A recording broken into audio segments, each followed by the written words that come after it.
Hello South Africa, ngiyabingelela enhlana sezantsi, ngiyabingelela Muzwakithi, ngiyabingelela ingqwele zonke. Ngithi nami ake siphawule sezenzekile izinto, wafika u30 waze wadlula, zenzeka izinto ngendlela okwenzeke ngayo.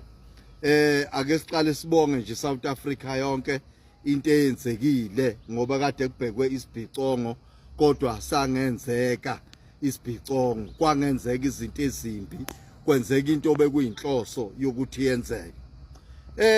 Nazi ke ezivuka manje nesizibonayo nezivuka njengomlilo wequbula la khona sibona kuba nokwahlukana phakathi kukamfowethu uphakela umthakathi ungizwe Mchunu noSisu Jesinka.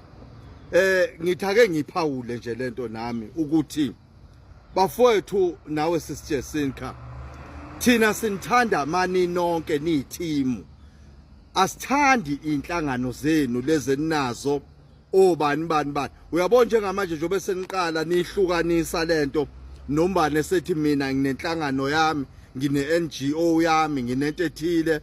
Hayi seniyaphuma esandleni, sekungenwa umoya manje wempakamo, seningena umoya kamina. Thina sifuna ukuzwa nina nithi mina, sifuna nithi thina, ngoba into nento mayenzeka ine team abantu abathile, abantu bagudi ngokwahlukahlukana kwabo.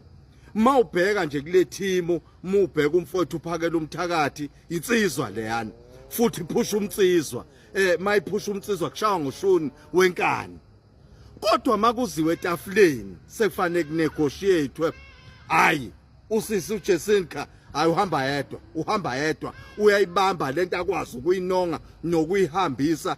Vumani ukuthi ubani ugude emkhakheni othile, ubani ugude emkhakheni othile, ngoba ifu niqhubeka ngalendlela esenifuna ukwenza ngayo ukuthi noma ubani athi inhlangano yami, i-NGO yami, i-NGO, niyayibulala yonke lento eseniyenzile njengamanje. Thina anisiyekeni ngeinhlangano zenu, thina sifuna ukubona ungizwe ohamba nophakela umthakathi, ohamba noSisu Jesinka, kuphinde kufike yini ingoba amakhosi, kube namabutho aseyindaweni ezahlukahlukene, kube isizwe la sikhuluma khona into eyodwa, sithi siklina izwe lethu ngoba osopolitiki bahlulekile ukulungisa. Sicela nisiyeke ngalento eniqalayo ukuthi nisibelesele ngeinhlangano zenu. Sicela nize kuthina niyiteam, ngoba umthetho bekufanele ngomhla ka30 mase kudlula umhla ka30 nibe ne-press conference la benizobe niza nonke khona nizokhuluma into eyodwa. Kudlula umhla ka30 ilo wenza i-press conference yakhe usho kwakhe, nomunye usho naze nayibulala into enhle, naze nayilimaza into enhle. Ngicela ukuthi nize kuthina niyiteam, sinisupporte nonke niyiteam, niza kuthina nithi anapolitiki, anizi nganhlangano, kodwa niza ngobuntu ukuthi thina ama-South African sifunani. Ayibuyele laphana la siqale khona, enimeni ngenhlangano zenu lezi, asibuyele ekuthenini abantu banithanda ninonke, abantu bayazi ukuthi njobe ninonke ninamaskill ahlukene okuyiwona azala ukuthi size siphumelele entweni ebesikhala ngayo. Ayikapheli imishini, msana ukuhlukana bafowethu, ngiyabonga.